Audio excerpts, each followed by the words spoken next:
Hello' everyone, কি খবৰ আপোনালোকক? আশা কৰোঁ সকলো ভালে আছে। আজি পিছে ৰাতিপুৱাই সাজু হৈছোঁ ডিমৰ অভিমুখে যাবৰ বাবে। একদম খৰতকীয়াকৈ ওলাই মেলি সাজু হৈ গ'লোঁ আৰু ঘৰৰ পৰা ওলাই আহিলোঁ। এইফালে আমি গাড়ীত বহি ল'লোঁ। এয়া হৈছে পূৰবী বা।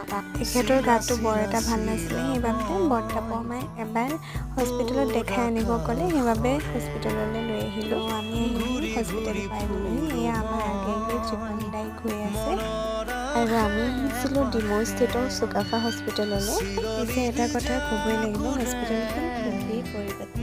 বাৰ টেষ্ট কৰি পিছতে আমি বহি ল'লোঁ তেওঁৰ ৰিপৰ্টবিলাক অহালৈ। দুটামান ৰিপৰ্ট আহোঁতে অকণমান পলম বুলি কোৱাৰ বাবে আমি অকণমান বাহিৰলৈ আহিলোঁ।